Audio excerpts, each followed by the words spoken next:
And welcome back to East Texas Live. If you're like me and you're always looking for a new book to pick up, we've got Brenda Haire with us this morning to share about her recent releases. Good morning. Thank you for coming on. Thank you for having me. All right, no problem. So just a little bit of a brief overview. Tell us a little bit about your journey and becoming an author and the president of a publishing company. Yes. So I felt called to write in 2003. Took some manuscripts to a traditional publisher and was politely told, we love your work, your titles are fantastic, but you're a nobody. So come back to us when you're a somebody. Yeah, it stung just a little, to say the least. Yeah. And went on to use a vanity press, what's called a vanity press, where you pay someone to help you publish your work. Okay. And then became the president of that company. And when that company started taking a different turn, I wanted to continue to help authors, and so I became the president of my own publishing company, where I actually am not their publisher, but I coach them through the process. Okay, gotcha. Yeah, definitely great work there. And so your new book out, A Moved Soul, is your memoir. Can you tell us a little bit about it? Yes, so it's actually my second memoir. My first memoir is kind of the journey of me discovering my worth. The subtitle, Discover Your Worth in a Disposable World. I share my grandmother's story of always knowing hers and my story of discovering mine. This memoir, Moved Soul, was not on my to-be written list, but God called me to prophetically dance with flags in October, and I was like, oh, I'm sorry, what?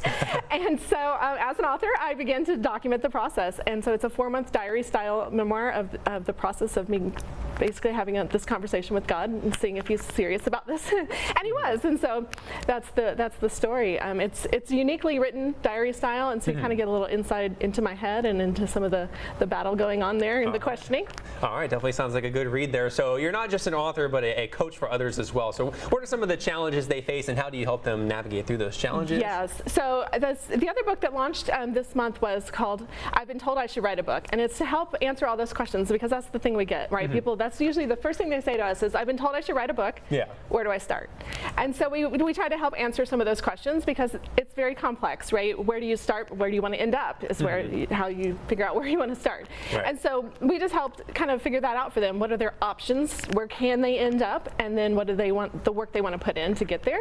And then all the millions of questions that come along the way with that. There's a lot of variety and options in the industry, and that's I guess the joy that they get working with me is because I'm also going through the motions. Oh, gotcha. I have an 80-book to-be-written list, and so with that, I'm constantly writing and publishing myself, and so I'm in the industry knowing the changes, and so that's really helpful for them. All right, yeah, definitely a challenge to being an author, and it's great to have people there to help as well. So how do you inspire others to discover their worth and embrace it in their personal and professional lives? Yes, so through my memoirs, through a journal I wrote as well, and I am an out-of-the-box thinker, and so I created a non-fiction series, which includes a memoir, a Bible study, and a journal, which is usually not a thing in series, right? They're usually, you think of a series, you think of fiction books. Right. But I also have a series of HR books, if you're an HR professional or thrown into that seat as an HR person, and maybe you didn't train for that, we have a series for that as well. But so I write out-of-the-box books and help people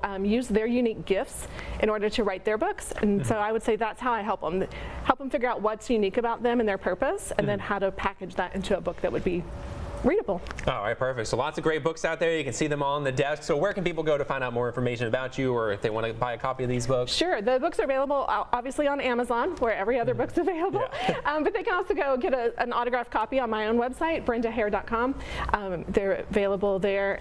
My last name is like hair, like the hair in your head, but with an E on the end. Yeah, I'm sure they'll put it up on the screen, but BrendaHaire.com, yes. All right, perfect. So before I let you go, anything else you'd like to add about your author journey or anything like that? Yes, sure. So we're actually celebrating A Moved Soul this Thursday night here in Tyler at Jamie's studio over off Rusk Street. So I would love to invite people out to come, and if they have questions about the author journey, if they have questions about memoirs, I'd love to talk with them about that, and of course share this one with them.